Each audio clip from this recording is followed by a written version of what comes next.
பொதிகை செய்திகளுக்காக மணி துரைசாமி. தலைப்புச் செய்திகள்.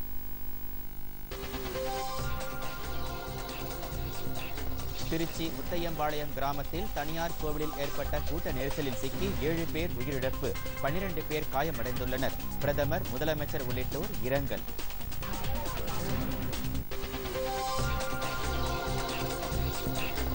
இலங்கையில் 8 இடங்களில் தொடர் குண்டுவெடிப்பு, 20 வெளிநாட்டினர் உட்பட 207 பேர் பலி. நாடு முழுவதும் ஊரடங்கு உத்தரவு பிறப்பிக்கப்பட்டுள்ளதுடன் சமூக ஊடகங்களும் முடக்கப்பட்டுள்ளன. இலங்கை பாதுகாப்புத்துறை அமைச்சர் அறிவிப்பு.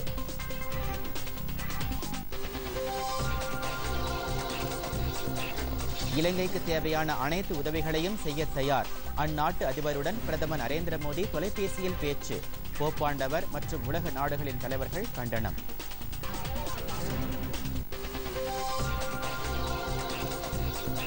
நாடாளுமன்ற மக்களவைக்கு 3ஆம் கட்ட தேர்தல் பிரச்சாரம் இன்று மாலையுடன் நிறைவடைந்தது.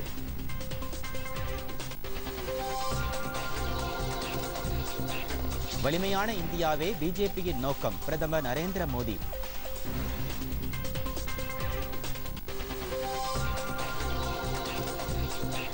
காங்கிரஸ் கட்சி வாக்கு வங்கி அரசியல் செய்யவில்லை, அனைத்து தரப்பு மக்களுக்கும் உதவும் வகையில் செயல்பட்டு வருகிறது. ராகுல் காந்தி பேட்டி.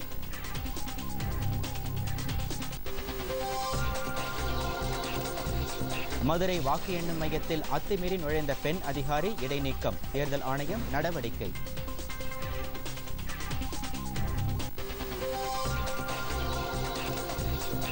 ஐபிஎல் கிரிக்கெட் போட்டி, கொல்கத்தா அணிக்கு எதிரான ஆட்டத்தில் 9 விக்கெட் வித்தியாசத்தில் ஹைதராபாத் அணி வெற்றி. விரிவான செய்திகள். திருச்சி மாவட்டம் துறையூர் வட்டம் முத்தையம்பாளையம் கிராமத்தில் அமைந்துள்ள தனியார் கோவில் ஒன்றில் ஏற்பட்ட கூட்ட நெரிசலில் சிக்கி 7 பேர் உயிரிழந்ததற்கு பிரதமர் நரேந்திர மோடி தமது ஆழ்ந்த இரங்கல் தெரிவித்துள்ளார். உயிரிழந்தவர்களின் குடும்பங்களுக்கு தலா 2 லட்சம் ரூபாய் இழப்பீடு வழங்கப்படும் என்றும் அவர் கூறியுள்ளார். மேலும் காயமடைந்தவர்களுக்கு தலா 50,000 ரூபாய் உதவி வழங்கப்படும் என்றும் பிரதமர் ட்விட்டரில் பதிவிட்டுள்ளார். தமிழக முதலமைச்சர் எடப்பாடி பழனிசாமி விடுத்துள்ள இரங்கல் செய்தியில் உயிரிழந்தவர்களின் குடும்பங்களுக்கு ஆழ்ந்த இரங்கலை தெரிவித்துள்ளதுடன் அவர்களின் குடும்பங்களுக்கு தலா 1 லட்சம் ரூபாய் முதலமைச்சர் பொது நிவாரண நிதியிலிருந்து வழங்கப்படும் என்றும் அவர் அறிவித்துள்ளார்.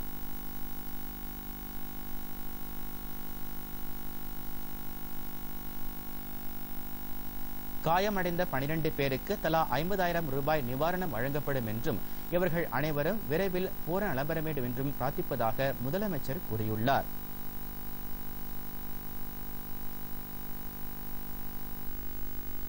இலங்கை தலைநகர் கொழும்புவில் 8 இடங்களில் நேரிட்ட தொடர் குண்டுவெடிப்பில் 27 வெளிநாட்டினர் உட்பட 207 பேர் உயிரிழந்துள்ளனர். 450க்கு மேற்பட்டோர் இந்த குண்டுவெடிப்பில் காயமடைந்திருப்பதாக எமது கொழும்பு செய்தியாளர் சந்தோஷ்குமார் தெரிவிக்கிறார். 3 தேவாலயங்கள் மற்றும் 3 5 நட்சத்திர ஹோட்டல்களில் அடுத்தடுத்து குண்டுகள் வெடித்தன.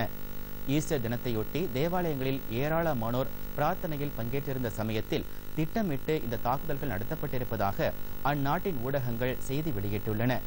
கொழும்பு அருகே உள்ள கொச்சிங்காடே என்ற இடத்தில் உள்ள புனித அந்தோனியா தேவாலயத்திலும், கட்டானா என்ற இடத்தில் உள்ள செபாஸ்டின் தேவாலயத்திலும், பேட்டிகோலாவில் உள்ள மற்றொரு தேவாலயத்திலும் குண்டுகள் வெடித்தன. இந்த குண்டுவெடிப்பிற்கு இதுவரை எந்த இயக்கமும் பொறுப்பேற்கவில்லை.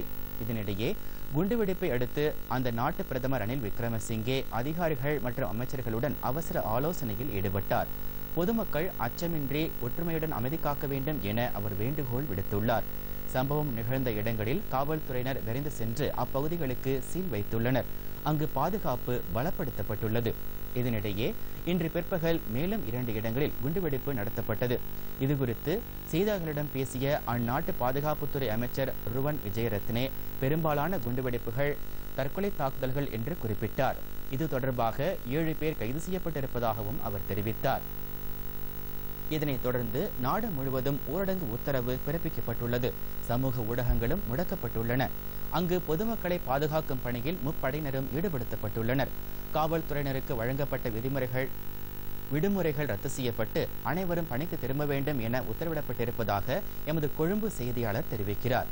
இதனிடையே வெளிநாட்டில் சுற்றுப்பயணத்தில் உள்ள இலங்கை அதிபர் மைத்ரிபால சிறிசேன இந்த சம்பவத்தில் ஈடுபட்டவர்கள் மீது கடுமையான நடவடிக்கைகள் எடுக்கப்படும் என்று கூறியுள்ளார். பொதுமக்கள் அமைதி காக்க வேண்டும் என்றும் அவர் கேட்டுக் கொண்டுள்ளார். இலங்கையில் நடைபெற்ற குண்டுவெடிப்பிற்கு இந்தியா கடும் கண்டனம் தெரிவித்துள்ளது. இது தொடர்பாக செய்தி வெளியிட்டுள்ள குடியரசுத் தலைவர் ராம்நாத் கோவிந்த் உயிரிழந்தவர்களின் குடும்பங்களுக்கு ஆழ்ந்த இரங்கல் தெரிவித்துள்ளார். இந்த நேரத்தில் அந்நாட்டு அரசுக்கு இந்தியா உறுதுணையாக இருக்கும் என்றும் அவர் கூறியுள்ளார். அப்பாவி பொதுமக்கள் மீது நடத்தப்படும் இத்தகைய அர்த்தமற்ற தாக்குதல்களுக்கு கடும் கண்டனத்தை அவர் தெரிவித்துக் கொண்டுள்ளார். குடியரசு துணைத் தலைவர் வெங்கையா நாயுடு இலங்கையில் நேரிட்ட குண்டுவெடிப்புக்கு அதிர்ச்சி அளிப்பதாக தெரிவித்துள்ளார். இந்த தாக்குதலில் உயிரிழந்தவர்களின் குடும்பங்களுக்கும் அந்நாட்டிற்கும் தமது ஆழ்ந்த இரங்கலை அவர் தெரிவித்துக் கொண்டுள்ளார்.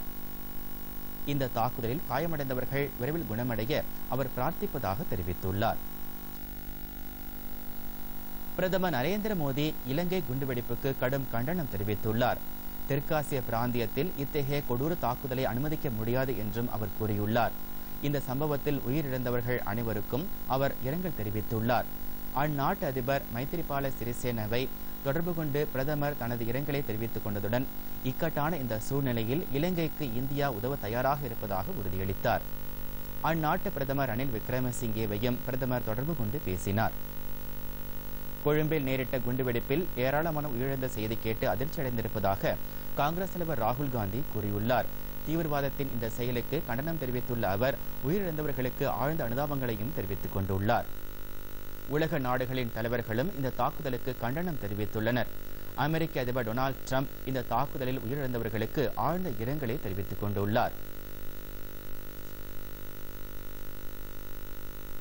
போப் ஆண்டவர் பிரான்சிஸ் உயிரிழந்தவர்கள் ஆன்மா இறைவன் திருவடியில் அமைதியடைய பிரார்த்திப்பதாக தெரிவித்துள்ளார். தேவாலயங்கள் மீது இத்தகைய தாக்குதல் கண்டிக்கத்தக்கது என்றும் இந்த நேரத்தில் ஒற்றுமையுடன் இருக்க வேண்டும் என்றும் அவர் கூறியுள்ளார். இங்கிலாந்து பிரதமர் தெரசா மே, ஆஸ்திரேலிய பிரதமர் ஸ்காட் மாரிசன், நியூசிலாந்து பிரதமர் ஜெசிந்தா ஆர்டர்ன் மற்றும் பாகிஸ்தான் பிரதமர் இம்ரான் கான், நேபாள் மற்றும் வங்கதேச தலைவர்களும் இந்த கொடூர தாக்குதலுக்கு கண்டனத்தை பதிவு செய்திருப்பதுடன் உயிரிழந்தவர்களுக்கு இரங்கல் தெரிவித்துள்ளனர். தமிழக முதலமைச்சர் எடப்பாடி பழனிசாமி, துணை முதலமைச்சர் ஓ பன்னீர்செல்வம், திமுக தலைவர் மு.க. ஸ்டாலின் உள்ளிட்டோரும் இந்த சம்பவத்திற்கு கடும் கண்டனம் தெரிவித்துள்ளனர். இலங்கையில் நேரிட்டுள்ள தொடர் குண்டுவெடிப்பை அடுத்து அங்கு நிலவி வரும் சூழ்நிலைகளை மத்திய அரசு உன்னிப்பாக கவனித்து வருவதாக வெளியுறவுத்துறை அமைச்சர் சுஷ்மா ஸ்வராஜ் ட்விட்டரில் தெரிவித்துள்ளார். இது தொடர்பாக இலங்கையில் உள்ள இந்திய தூதரை தொடர்பு கொண்டு விவரங்களை கேட்டறிந்து வருவதாக அவர் கூறியுள்ளார். இதனிடையே இலங்கையில் நேரிட்டுள்ள குண்டுவெடிப்பை அடுத்து பொதுமக்கள் வசதிக்காக உதவி எண்களை இந்திய தூதரகம் அறிவித்துள்ளது. 9417970302 941124227788 941124227789 ஆகிய எண்களில் தொடர்பு கொண்டு பொதுமக்கள் உதவி பெறலாம். ஈஸ்டர் திருநாளான இன்று குடியரசுத் தலைவர் ராம்நாத் கோவிந்த் வாழ்த்துக்களை தெரிவித்துக் கொண்டுள்ளார். அவர் தமது வாழ்த்துச் செய்தியில் நாட்டு மக்களுக்கு தமது ஈஸ்டர் திருநாள் வாழ்த்துக்களை தெரிவித்துக் கொள்வதாகவும், குறிப்பாக இந்தியா மற்றும் வெளிநாடுகளில் வாழும் கிறிஸ்தவ சகோதர சகோதரிகளுக்கு வாழ்த்துக்களை தெரிவித்துக் கொள்வதாகவும் குறிப்பிட்டுள்ளார்.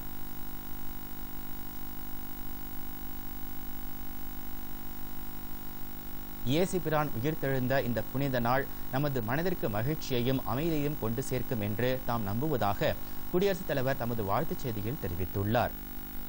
குடியரசு துணைத் தலைவர் வெங்கையா நாயுடு வெளியிட்டுள்ள வாழ்த்துச் செய்தியில் இயேசு பிரான் உயிர்த்தெழுந்த இந்த நன்னாளில் சமத்துவம், அன்பு, அரவணைப்பு போன்ற உயர்ந்த இயேசு பிரான் போதனைகளை அனைவரும் மதித்து பேணி காக்கப்பட வேண்டும் என்று கேட்டுக் கொண்டுள்ளார். இயேசு பிரான் உயிர்த்தெழுந்த இந்த நன்னாளில் அவருடைய எண்ணங்கள் பல கோடி மக்களை சென்றடைய வேண்டும் என்று பிரதமர் நரேந்திர மோடி வலியுறுத்தியுள்ளார். சமூகத்தில் உள்ள தீய சக்திகள் அகற்றப்பட்டு நல்ல சக்திகள் மேலோங்க வேண்டும் என்றும் ஒற்றுமையை இந்த நாள் நிலைநாட்ட வேண்டும் என்றும் அவர் கேட்டுக் கொண்டுள்ளார். இயேசு பிரான் உயிர்த்தெழுந்த தினமான ஈஸ்டர் பண்டிகை இன்று கொண்டாடப்பட்டது. இதையொட்டி சென்னை உட்பட மாநிலம் முழுவதும் உள்ள அனைத்து கிறிஸ்தவ தேவாலயங்களிலும் சிறப்பு பிரார்த்தனையுடன் கூடிய திருப்பலி நிகழ்ச்சிகள் நடைபெற்றன. கத்தோலிக்கர்களின் முக்கிய தலமான வேட்டிக்கன் நகரில் நடைபெற்ற சிறப்பு திருப்பலியில் போப் பிரான்சிஸ் கலந்து கொண்டு ஆசி வழங்கினார். வேட்டிக்கனில் பல்லாயிரக்கணக்கான மக்கள் கூடி ஈஸ்டர் சிறப்பு பிரார்த்தனையில் ஈடுபட்டனர். is celebrated and when funerals are celebrated. His light unshadowed, that I may sing this candle's perfect praises. Santhome தேவாலயத்தில் நடைபெற்ற சிறப்பு பிரார்த்தனையில் மகிழை உயர்மறை மாவட்ட பேராயர் ஜார்ஜ் அந்தோணிசாமி கலந்து கொண்டு திருப்பலி மேற்கொண்டார்.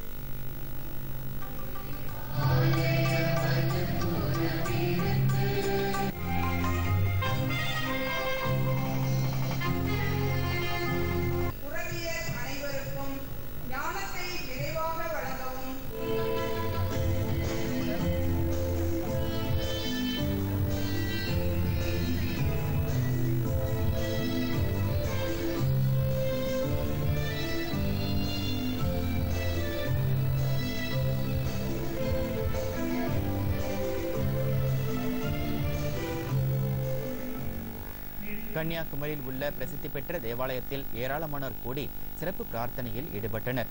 அங்குள்ள கிறிஸ்தவர்கள் மெழுகுவர்த்தி ஏந்தி சிறப்பு பிரார்த்தனையில் ஈடுபட்டனர்.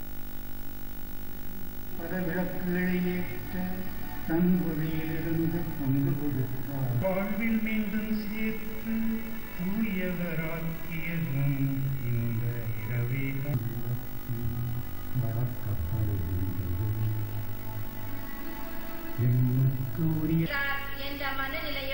நாகை மாவட்டம் வேளாங்கண்ணியில் நடைபெற்ற சிறப்பு பிரார்த்தனையில் ஏராளமான மக்கள் திரண்டனர். முன்னதாக நேற்றிரவு பாஸ்கா திருவிழிப்பு திருப்பலி நடைபெற்றது. ஏராளமானோர் மெழுகுவர்த்திகளை ஏந்தி பிரார்த்தனை மேற்கொண்டனர். தொடர்ந்து சிறப்பு பிரார்த்தனையும் நடைபெற்றது.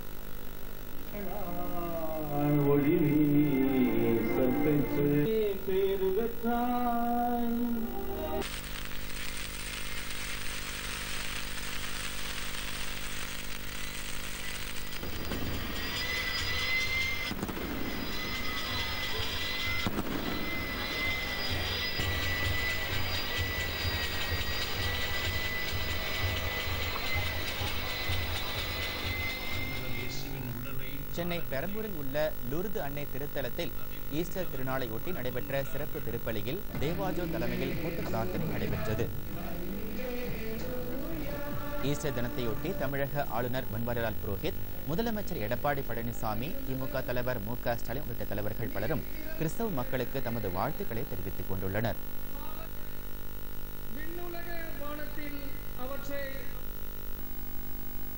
இனி வருவது தேர்தல் செய்திகள்.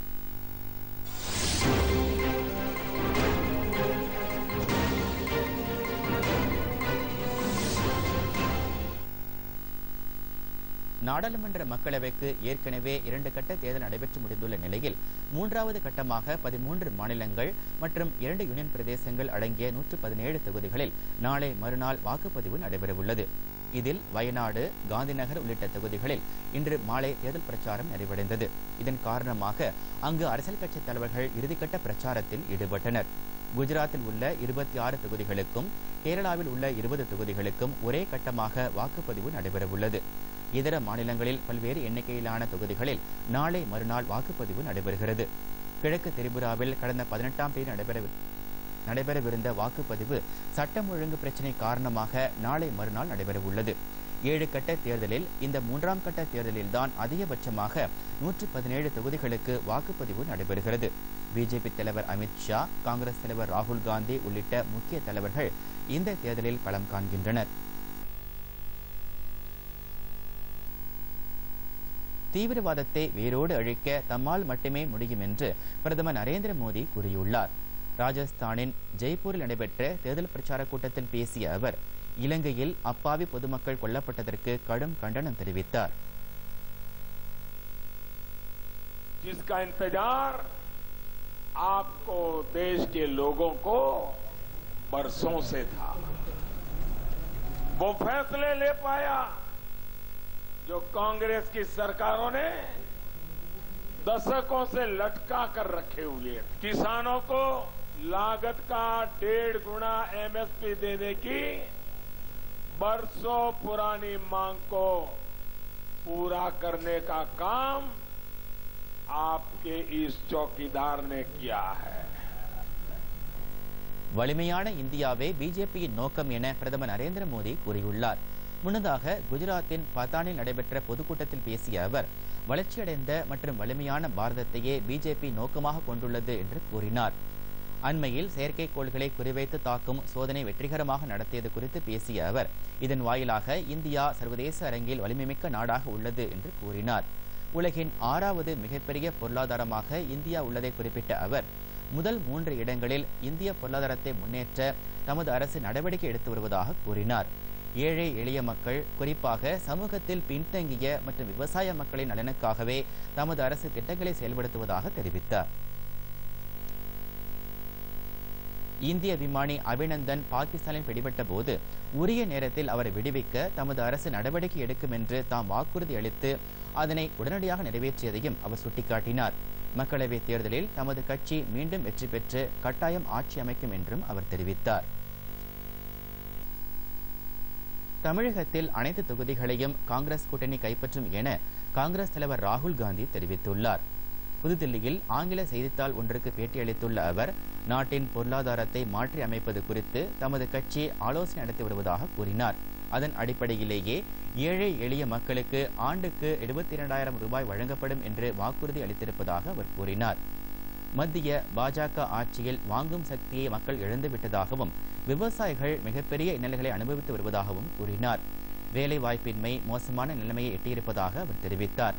தங்களுடைய கட்சி வாக்கு வங்கி அரசியல் செய்யவில்லை என்றும் அனைத்தரப்பு மக்களுக்கும் உதவும் வகையில் செயல்பட்டு வருவதாகவும் அவர் கூறினார். காங்கிரஸ் கூட்டணி தமிழ்நாடு, உத்தரப்பிரதேசம், பீகார் ஆகிய மாநிலங்களில் சிறந்த வெற்றியை பெறும் என்றும் அவர் நம்பிக்கை தெரிவித்தார். காங்கிரஸ் ஆட்சிக்கு வந்தால் தேசிய பாதுகாப்பு ஆலோசனை ஆணையத்தை மறுசீரமைக்கும் என்று காங்கிரஸ் மூத்த தலைவரும் முன்னாள் மத்திய அமைச்சருமான ப. சிதம்பரம் தெரிவித்துள்ளார். புதுதில்லியில் செய்தியாளர்களிடையே பேசிய அவர் தேசிய பாதுகாப்பு குறித்து ஓய்வு பெற்ற ராணுவ அதிகாரி ஜெனரல் T.S. ஹோடா வரைவு அறிக்கையை தயாரித்திருப்பதாகவும் கூறினார். இந்த அறிக்கை வழங்கப்பட்ட பரிந்துரைகளை காங்கிரஸ் ஆட்சிக்கு வந்தால் செயல்படுத்த இருப்பதாகவும் அவர் தெரிவித்தார். தமிழகத்தில் திருப்பரங்குன்றம் உட்பட 4 சட்டப்பேரவை தொகுதிகளுக்கு அடுத்த மாதம் 19ஆம் தேதி நடைபெறவுள்ள வாக்குப்பதிவுக்கு வேட்புமனு தாக்கல் நாளை தொடங்குகிறது. தமிழக சட்டசபையில் காலியாக இருந்த 22 தொகுதிகளில் ஏற்கனவே முடிவடைந்த நாடாளுமன்ற தேர்தலுடன் 18 தொகுதிகளுக்கான இடைத்தேர்தலும் நடந்து முடிந்தது. சூலூர், அரவக்குறிச்சி, திருப்பரங்குன்றம், ஒட்டப்பிடாரம் ஆகிய 4 தொகுதிகளுக்கான இடைத்தேர்தல் அடுத்த மாதம் 19ஆம் தேதி நடைபெறும் என தேர்தல் ஆணையம் ஏற்கனவே அறிவித்திருந்தது. இந்த தொகுதிகளுக்கான வேட்புமனு தாக்கல் நாளை தொடங்குகிறது. வரும் 29ஆம் தேதி மனு தாக்கலுக்கு கடைசி நாளாகும். அதற்கு அடுத்த நாள் மனுக்கள் பரிசீலிக்கப்படும். வேட்பு மனுக்களை திரும்பப் பெற அடுத்த மாதம் 2ஆம் தேதி கடைசி நாளாகும். இந்த தொகுதிகளில் பதிவாகும் வாக்குகளும் அடுத்த மாதம் 23ஆம் தேதி வாக்கு எண்ணிக்கையுடன் சேர்த்து எண்ணப்படும் என ஏற்கனவே அறிவிக்கப்பட்டுள்ளது. மதுரையில் ஓட்டு எண்ணும் மையத்தில் வாக்குப்பெட்டிகள் வைக்கப்பட்டிருந்த அறைக்குள் அத்துமீறி நுழைந்த பெண் அதிகாரி இடைநீக்கம் செய்யப்பட்டுள்ளார். இந்த விவகாரம் குறித்து தேர்தல் ஆணையம் விசாரணை நடத்தி வருகிறது. அண்மையில் நடந்து முடிந்த மக்களவைத் தேர்தலில் பயன்படுத்தப்பட்ட வாக்குப்பதிவு இயந்திரங்கள் அந்தந்த வாக்கு எண்ணும் மையங்களில் பாதுகாப்பாக வைக்கப்பட்டுள்ளன. இதில் மதுரை மக்களவைத் தொகுதிக்கு நடைபெற்ற தேர்தலில் பயன்படுத்தப்பட்ட மின்னணு வாக்குப்பதிவு இயந்திரங்கள் அம்மாவட்ட மருத்துவக் கல்லூரி வளாகத்தில் வைக்கப்பட்டுள்ளன. இங்குள்ள அறைக்குள் பெண் தேர்தல் அலுவலர் சம்பூர்ணம் என்பவர் நுழைந்து அங்கிருந்த வாக்குப்பெட்டிகள் தொடர்பான நகல்களை எடுத்திருப்பதாக திமுக, இடதுசாரிகள் மற்றும் அமமுக கட்சியினர் குற்றம் சாட்டியுள்ளனர். இது தொடர்பாக உரிய நடவடிக்கை எடுக்க வேண்டும் என அவர்கள் தேர்தல் ஆணையத்தை வலியுறுத்தினர். இந்நிலையில் இதுகுறித்து செய்தியாளர்களிடையே பேசிய மதுரை மாவட்ட ஆட்சியரும் தேர்தல் அதிகாரியுமான நடராஜன், வாக்குப்பதிவு எந்திரங்கள் வைக்கப்பட்டுள்ள அந்த வளாகத்தில் ஆவணங்கள் உள்ள அறைக்கு முத்திரை வைக்க உத்தரவிட்டிருப்பதாகவும் முழு தகவல் வந்த பிறகு உரிய நடவடிக்கை எடுக்கப்படும் என்றும் தேர்தல் ஆணையத்திற்கு இதுகுறித்து அறிக்கை அனுப்பப்பட உள்ளதாகவும் கூறினார். இதனிடையே திமுக கூட்டணி கட்சியினர் இந்த விவகாரம் குறித்து உரிய நடவடிக்கை எடுக்க வேண்டும் என தலைமை தேர்தல் அதிகாரி சத்யபிரதா சாகுவை கேட்டுக் கொண்டுள்ளனர். இதனிடையே செய்தியாளர்களிடையே பேசிய தலைமை தேர்தல் அதிகாரி சத்யபிரதா சாகு,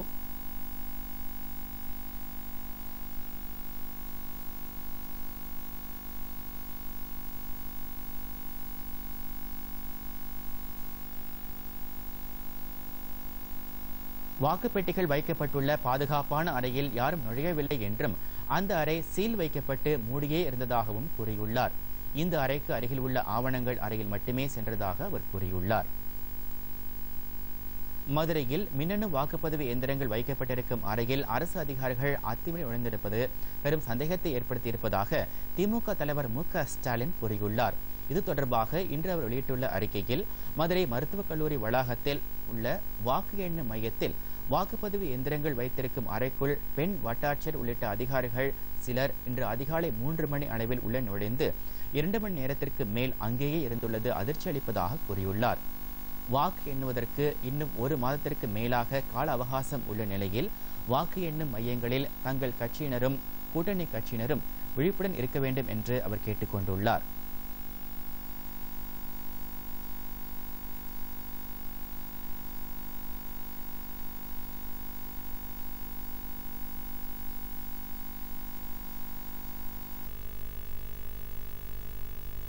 இதனிடையே எந்த அதிகாரியாக இருந்தாலும் சீல் வைக்கப்பட்ட பிறகு வாக்கு எந்திரங்கள் உள்ள அறைக்குள் செல்வது தவறு என்று பிஜேபி மாநில தலைவர் தமிழிசை சவுந்தரராஜன் கூறியுள்ளார்.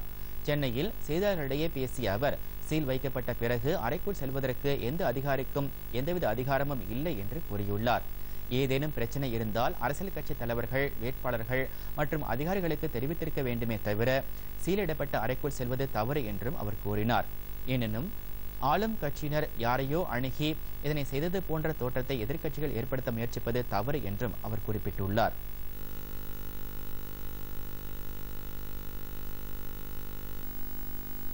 தமிழகத்தில் தருமபுரி, கடலூர், திருவள்ளூர் உள்ளிட்ட மாவட்டங்களில் உள்ள 10 வாக்குச்சாவடிகளில் மறு வாக்குப்பதிவு நடத்த தேர்தல் ஆணையத்திற்கு மாநில தலைமை தேர்தல் அதிகாரி சத்யபிரதா சாஹூ பரிந்துரை செய்துள்ளார். இது தொடர்பாக தேர்தல் ஆணையத்திற்கு அவர் எழுதியுள்ள கடிதத்தில், கடந்த வியாழக்கிழமை நடைபெற்ற மக்களவைத் தேர்தலின் போது தருமபுரி தொகுதிக்கு உட்பட்ட பாப்பிரெட்டிப்பட்டியில் 8 வாக்குச்சாவடிகளிலும், திருவள்ளூர் தொகுதிக்கு உட்பட்ட பூந்தமல்லியில் 1 வாக்குச்சாவடியிலும், கடலூரில் 1 வாக்குச்சாவடியிலும் மின்னணு வாக்குப்பதிவு எந்திரங்களில் கோளாறு மற்றும் தேர்தல் விதிமுறை மீறல் புகார்கள் எழுந்திருப்பதாக கூறியுள்ளார். இந்த வாக்குச்சாவடிகளில் மறு வாக்குப்பதிவு நடத்த அவர் பரிந்துரைத்துள்ளார். அடுத்ததாக சில முக்கிய செய்திகளை விரைவுச் செய்திகளாக பார்க்கலாம். தனியார் கண் மருத்துவமனை சார்பில் விழித்திரை அறுவை சிகிச்சை குறித்த 9வது சர்வதேச மாநாடு இன்று சென்னையில் நடைபெற்றது. இந்த மாநாட்டில் சிறப்பு விருந்தினராக கலந்து கொண்ட தமிழக ஆளுநர் பன்வாரிலால் புரோஹித், இந்தியாவில் 1,50,00,000 பேர் விழித்திரை குறைபாட்டுடன் உள்ளனர் என்றும், ஆனால் கண் மருத்துவர்கள் 15,000 பேர் மட்டுமே இருப்பதாகவும் தெரிவித்தார்.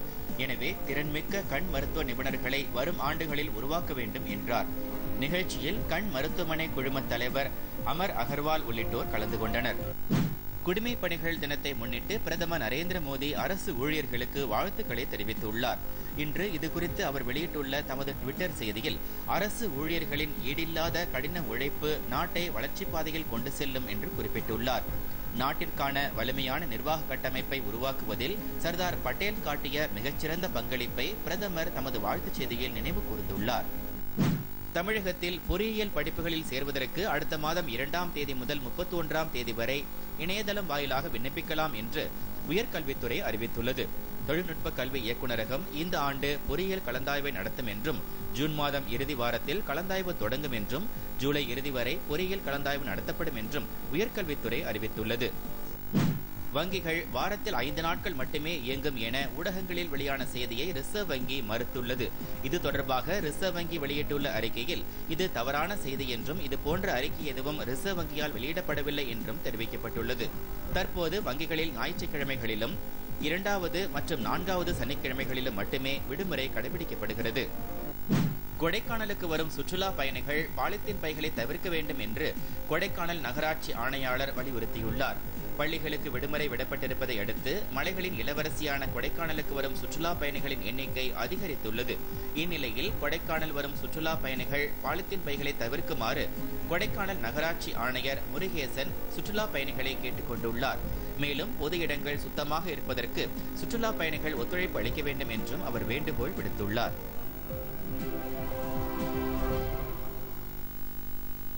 மதுரையில் நேற்று வாக்குப்பெட்டிகள் வைக்கப்பட்டுள்ள அறையில் பெண் அதிகாரி 3.5 மணி நேரம் இருந்திருப்பதற்கு காங்கிரஸ் மாநில தலைவர் KS அழகிரி கண்டனம் தெரிவித்துள்ளார். இதுகுறித்து தமிழக முதலமைச்சர் பதிலளிக்க வேண்டும் என்றும் அவர் தெரிவித்துள்ளார். திருவண்ணாமலையில் செய்தியாளர்களிடையே பேசிய அவர், இலங்கையில் நடத்தப்பட்ட குண்டுவெடிப்பிற்கு கண்டனம் தெரிவித்தார். அடுத்து வருவது உலகச் செய்திகள்.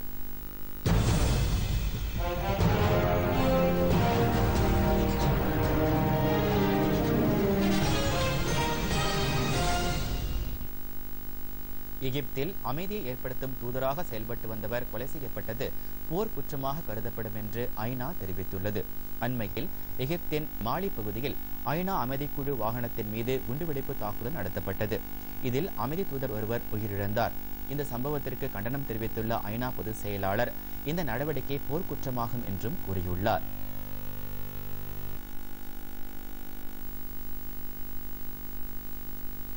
இனி வருவது விளையாட்டுச் செய்திகள்.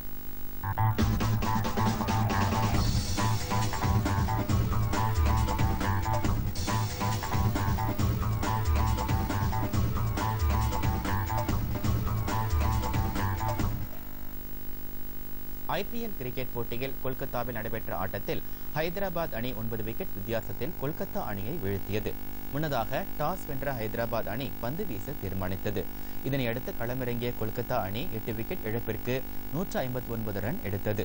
இதனையடுத்து களமிறங்கிய ஹைதராபாத் அணி 5 ஓவர்கள் எஞ்சியிருந்த நிலையில் 1 விக்கெட்டை மட்டுமே இழந்து 161 ரன் எடுத்து வெற்றி பெற்றது.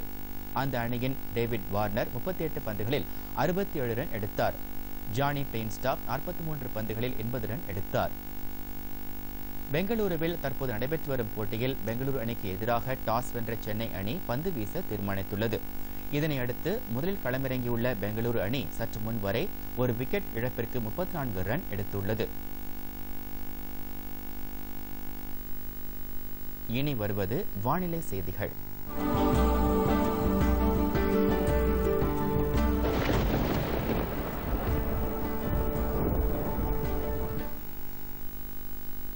தமிழகம் மற்றும் புதுச்சேரியில் அடுத்த 24 மணி நேரத்தில் ஓரிரு இடங்களில் லேசான மழை பெய்ய வாய்ப்பிருப்பதாக சென்னை வானிலை ஆய்வு மையம் தெரிவித்துள்ளது. ஓரிரு இடங்களில் இடியுடன் கூடிய மழை பெய்யக்கூடும் என்றும் காற்றின் வேகம் 40 கிலோமீட்டர் முதல் 50 கிலோமீட்டர் வரை இருக்கக்கூடும் என்றும் அம்மையம் கூறியுள்ளது. வேலூர், திருவள்ளூர், கிருஷ்ணகிரி, சேலம், தேனி, திண்டுக்கல், திருப்பூர் மற்றும் நீலகிரி மாவட்டத்தில் சில இடங்களில் பலத்த மழை பெய்ய வாய்ப்பிருப்பதாகவும் சென்னையை பொறுத்தவரை வானம் மேகமூட்டத்துடன் காணப்படும் என்றும் அதிகபட்ச வெப்பநிலை 36 டிகிரி செல்சியஸாகவும் குறைந்தபட்ச வெப்பநிலை 29 டிகிரி செல்சியஸாகவும் இருக்கும் என்றும் தெரிவிக்கப்பட்டுள்ளது. நீலகிரி மாவட்டத்தில் கடந்த 3 நாட்களாக பரவலாக மழை பெய்து வருகிறது. தொடர்ந்து மழை பெய்து வரும் கோடை மழையால் விவசாயிகள் மட்டுமின்றி பொதுமக்களும் மகிழ்ச்சி அடைந்துள்ளனர். இந்த மழை நடவு செய்யப்பட்டுள்ள கேரட், உருளைக்கிழங்கு உள்ளிட்ட காய்கறிகள் மற்றும் பசுந்தேயிலை மகசூலை அதிகரிக்க வழிவகை செய்துள்ளது. வருடாந்திர மலர் கண்காட்சி, பழக்காட்சி மற்றும் பல்வேறு காட்சிகளுக்காக பூங்காக்களில் நடவு செய்யப்பட்டுள்ள லட்சக்கணக்கான மலர் செடிகள் பூக்க உதவிகரமாக அமைந்துள்ளது. இந்த மழை காட்டுத்தீயையும் கட்டுப்படுத்தியுள்ளது. சத்தியமங்கலம், கோபிச்செட்டிப்பாளையம், ஈரோடு உள்ளிட்ட பகுதிகளின் பாசன பகுதிகளில் நேற்றிரவு பரவலாக மழை பெய்ததால் பவானிசாகர் அணையிலிருந்து பாசனம் மற்றும் குடிநீர் தேவைக்காக திறக்கப்பட்ட தண்ணீர் முழுவதுமாக நிறுத்தப்பட்டுள்ளது. தற்போது அணையின் நீர்மட்டம் 53.50 அடிவாகவும் நீர் இருப்பு 5.3 TMC ஆகவும் உள்ளது. அணைக்கு நீர்வரத்து வினாடிக்கு 192 கன அடியாக உள்ளது.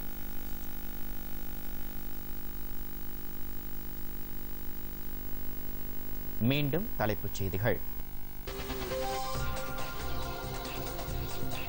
திருச்சி முத்தையம்பாளையம் கிராமத்தில் தனியார் கோவிலில் ஏற்பட்ட கூட்ட நெரிசலில் சிக்கி 7 பேர் உயிரிழப்பு, 12 பேர் காயமடைந்துள்ளனர். பிரதமர், முதலமைச்சர் உள்ளிட்டோர் இரங்கல்.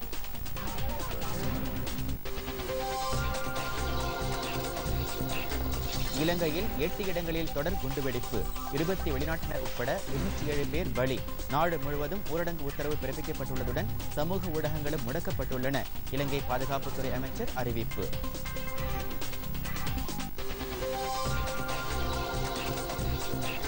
இலங்கைக்கு தேவையான அனைத்து உதவிகளையும் செய்ய தயார்.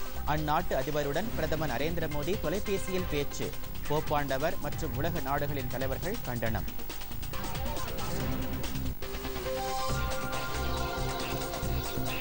நாடாளுமன்ற மக்களவைக்கு 3ஆம் கட்ட தேர்தல் பிரச்சாரம் இன்று மாலையுடன் நிறைவடைந்தது.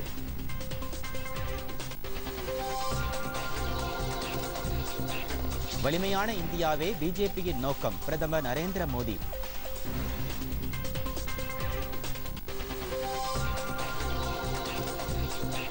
காங்கிரஸ் கட்சி வாக்கு வங்கி அரசியல் செய்யவில்லை, அனைத்து தரப்பு மக்களுக்கும் உதவும் வகையில் செயல்பட்டு வருகிறது. ராகுல் காந்தி பேட்டி.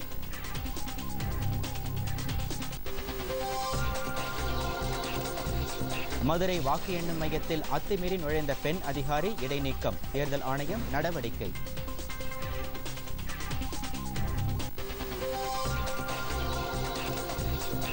ஐபிஎல் கிரிக்கெட் போட்டி. கொல்கத்தா அணிக்கு எதிரான ஆட்டத்தில் 9 விக்கெட் வித்தியாசத்தில் ஹைதராபாத் அணி வெற்றி. இத்துடன் செய்திகள் நிறைவடைந்தன. மீண்டும் செய்திகள் இரவு 10 மணிக்கு. வணக்கம்.